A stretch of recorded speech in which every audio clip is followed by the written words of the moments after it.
Cosmic horror might be cinema's most terrifying subgenre, because it deals with forces so vast and unusual that any attempt at understanding them could be catastrophic.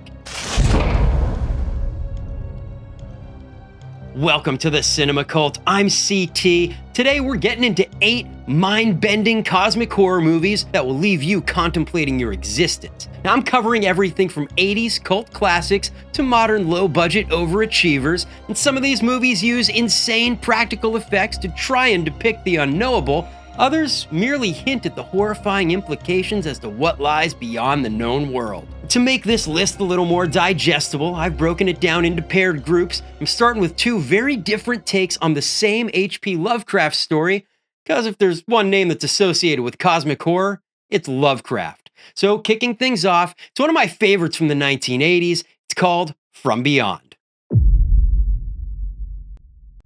Released in 1986, From Beyond was director Stuart Gordon's follow-up to another Lovecraft-inspired movie, Reanimator. And this time he exchanges reanimated corpses for unexplainable monsters from a realm beyond normal human perception. And this movie wastes no time explaining itself and drops right into the first successful test experiment of the resonator device. And when this thing gets switched on, it stimulates the pineal glands of anyone nearby, opening up a sixth sense and a whole other universe. And this parallel dimension is full of strange creatures floating through the air, including a monster that bites the head clean off the lead scientist, Dr. Pretorius. Unable to explain this strange scene, the authorities decide to recreate the original experiment to try and get some answers. But things get crazier and more dangerous every time that device gets turned on. Dr. Pretorius even reappears. At first, he seems pretty normal, but then he starts to mutate, becoming more disgusting and more gooey with each iteration of this creature that's part Pretorius and part something else. And all this pineal gland stimulation, well, there are some side effects. Well, how about the hard-on I got? Is there a statistical correlation for that too? Perhaps pineal stimulation causes an accompanying sexual stimulation. Yeah, that's exactly what you want happening when you're discovering the world's filled with floating monsters ready to attack anything that dares break into their plane of existence, right?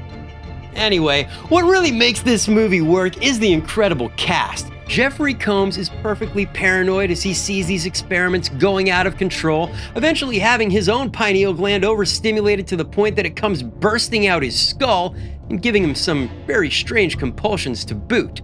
Barbara Crampton is stellar as the well-meaning scientist who succumbs to the seductions of the resonator, but she's probably best remembered for that leather outfit. And then there's Ken Foree as the poor bodyguard, wishing he got a different assignment, and probably wishing he put on some pants before bounding to the basement to battle a huge toothy worm monster. So, if you're just getting started with Lovecraftian horror, From Beyond is a great movie to go with because it softens the blow of the revelations that monsters are everywhere, all the time, and presents those terrors in a tongue-in-cheek way that isn't afraid to have some fun while these lives are being ruined. Next up, I've got a more serious take on the effects of pineal gland overstimulation. This is a very different interpretation of the From Beyond story called Banshee Chapter. Released in 2013, Banshee Chapter is a much looser interpretation of the From Beyond story that reframes Lovecraft's ideas in a more modern setting. The pineal gland is still the key, but instead of a resonator device opening up the senses, here the catalyst is chemically induced.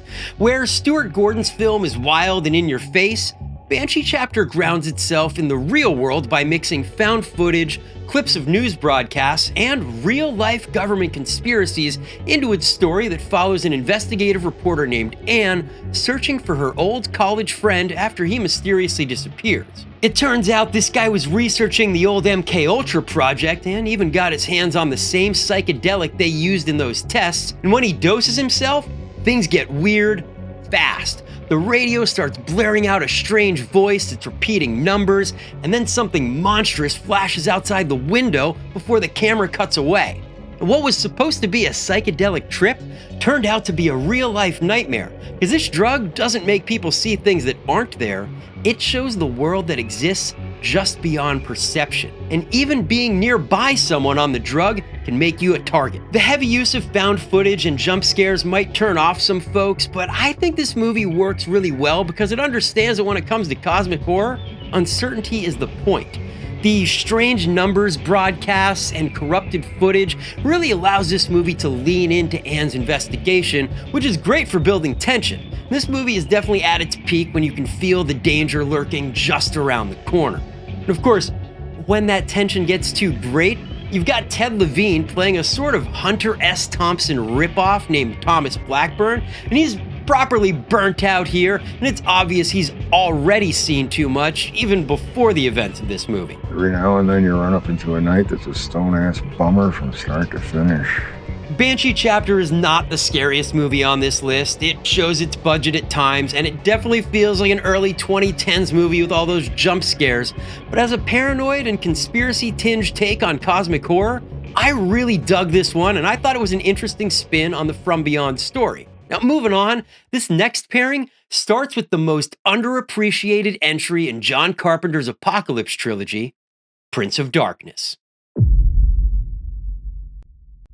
Released in 1987, Prince of Darkness is the often neglected middle child of Carpenter's Apocalypse trilogy, which also includes The Thing and In the Mouth of Madness, but you don't want to overlook this one that brings science and religion together in an attempt to stop the ultimate evil, because it just might be Carpenter's most philosophical horror film. The setup here sees an unnamed priest played by Donald Pleasance reaching out to a quantum physicist for help with a problem of epic proportions.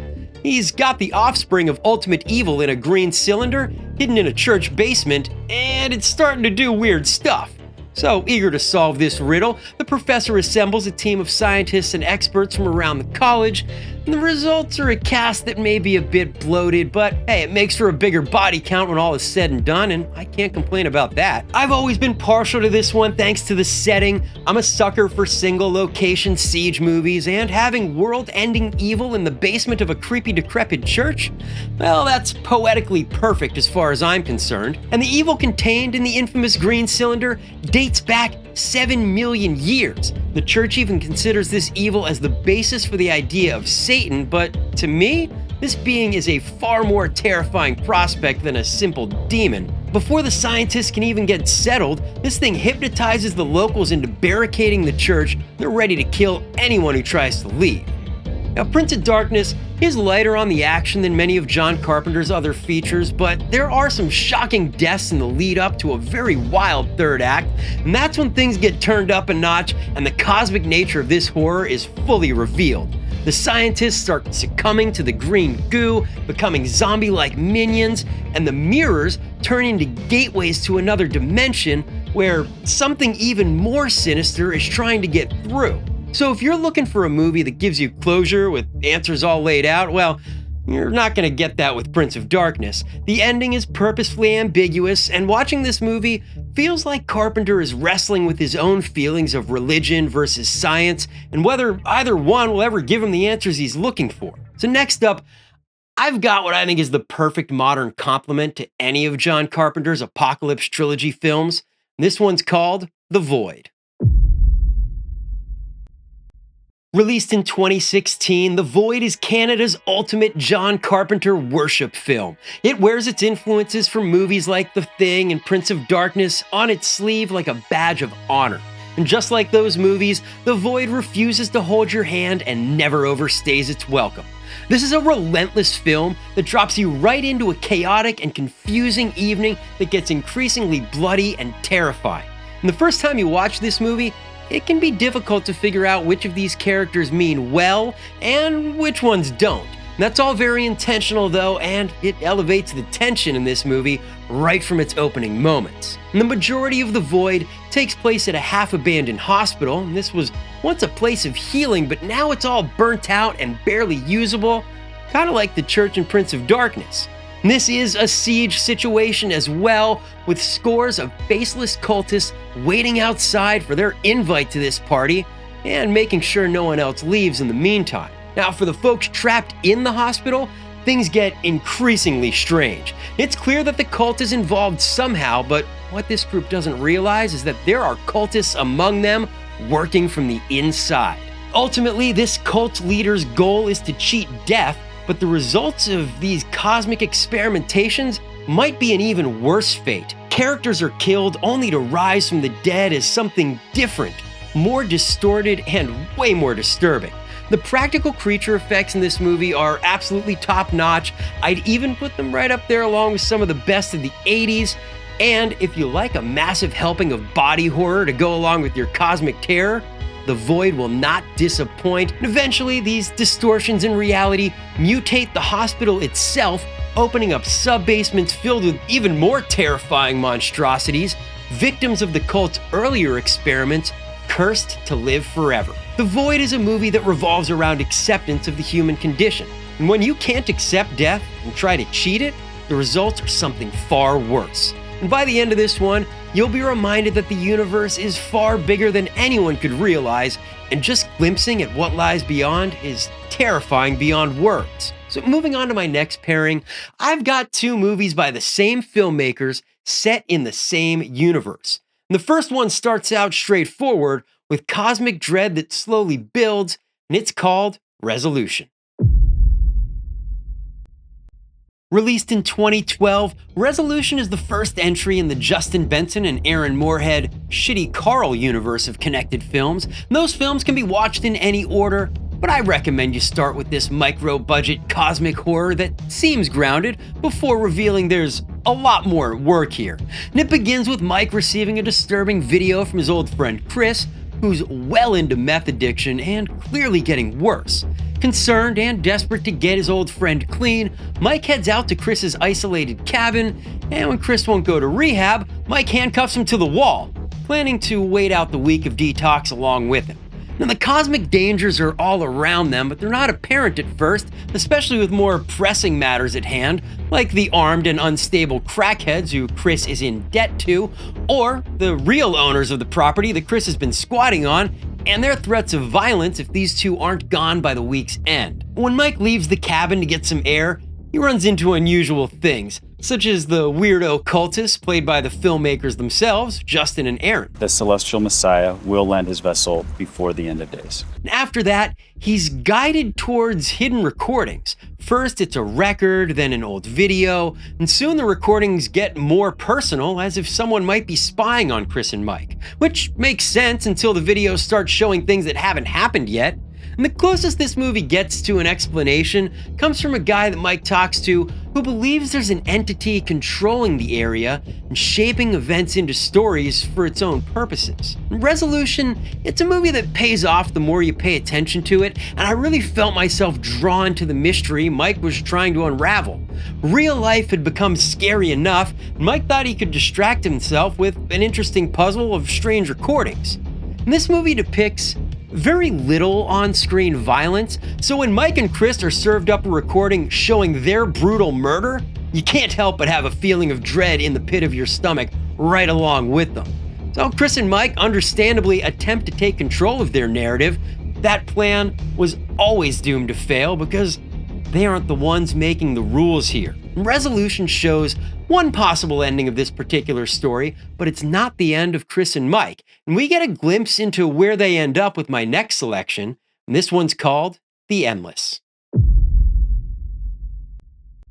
Released in 2017, The Endless is a perfect companion piece to Resolution, not because it answers every question, but because the answers it provides make the entire universe that much more intriguing. And as I mentioned, these movies are a part of the ever-expanding Benson and Moorhead Shitty Carl universe, with The Endless and Resolution being the most directly connected of these films. The Endless sees these filmmakers reprising their roles from Resolution, playing characters also named Justin and Aaron. And the last time they were robed up and recruiting, but they soon left the cult after that encounter, and now it's a decade later. Justin was convinced they fled a UFO death cult, whereas Aaron has fonder memories of those times. And just like Resolution, The Endless begins with these two brothers receiving an ominous video message from the camp, and despite years of cult deprogramming, Aaron convinces Justin they should take a trip back to investigate. Everyone they remembered is still there, content, healthy, and looking pretty much the same as they did 10 years ago. There's no obvious leader of this group, just a clear acceptance of the rules that govern this camp. And like Resolution, this movie rewards patience. Things are clearly off here, and it's not just the tug of war with the forest monster. This movie's not going to be quick to hand out those answers. Now, things do start to connect when Justin ventures outside the camp. First, he runs into Shitty Carl himself, who finally gives us something of an explanation. Bunch of looping prisons, man. Like shitty pods of time, repeating over and over and over again like rats, telling stories for that thing's amusement. That's right, this entity has folks out here all caught in their own custom time loops, and the loop reset process is not pleasant. Some loops are long, like the camp's 10-year loop, others much shorter, like Mike and Chris, who get a week, or the poor guy stuck in a 5-second loop, which basically seems like hell on earth. Now, there's clearly more to this entity, but Camp Arcadia's loop is almost up, and Aaron and Justin, they gotta choose between immortality under the thumb of a cosmic creature or life back on the outside. And The Endless is a rare cosmic horror movie where the characters get a choice. Now, the family in my next movie, they never had a choice or a chance. It's called Color Out of Space. Color Out of Space is a 2019 adaptation of the H.P. Lovecraft short story by the same name, and this might be the most incomprehensible force on this entire list. There's no monsters or cults here, just an indescribable color that's arrived from space, determined to do what it will, and it doesn't care about humanity or any other living thing that might be around. This film centers around the Gardner family, with Nick Cage starring as Nathan Gardner, and they're dealing with everyday problems like most other folks when, one night, something crashes into their backyard glowing with an impossible color. And at first, it seems to be a meteorite, but that doesn't completely describe this thing that also hums and attracts lightning, and then completely disappears. But this color didn't disappear.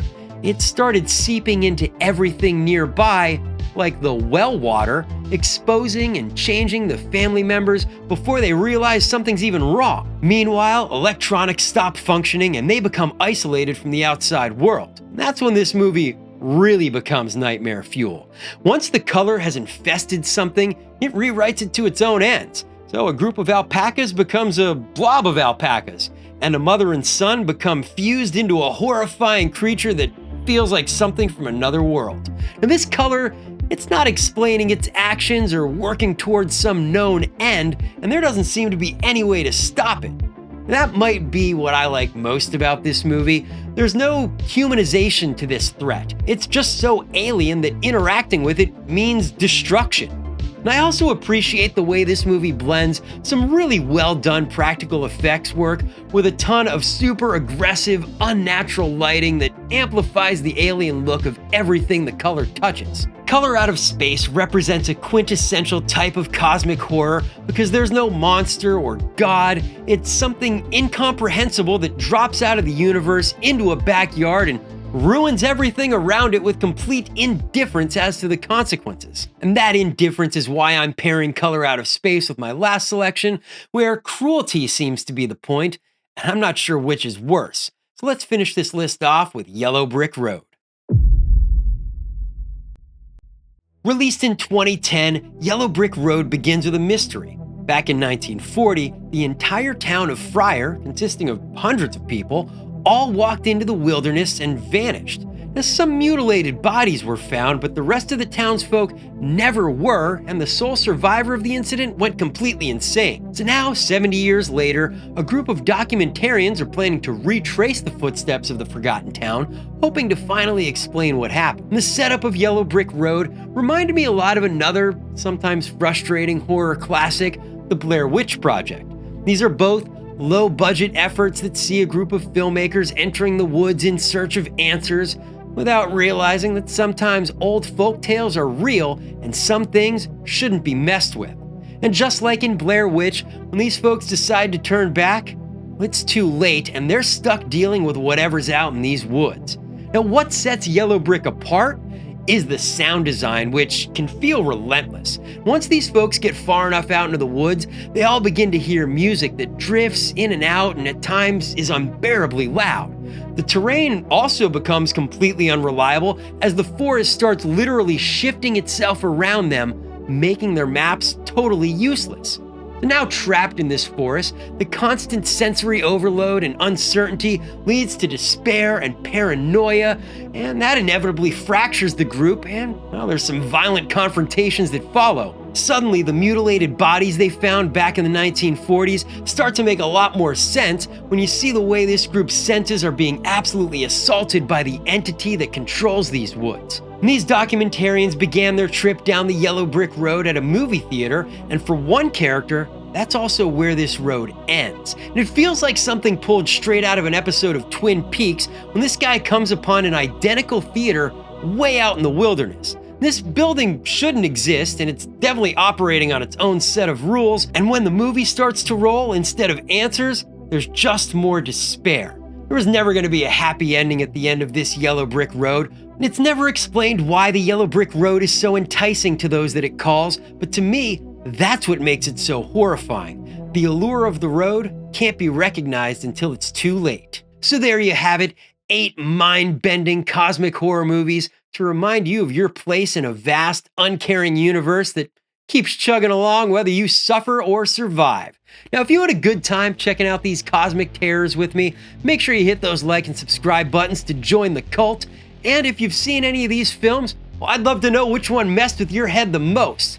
If you haven't, well, maybe it's time to finally take a step into the world of cosmic horror. You can also check out more of my favorite movies right here.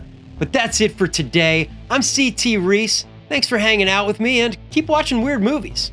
I know I will.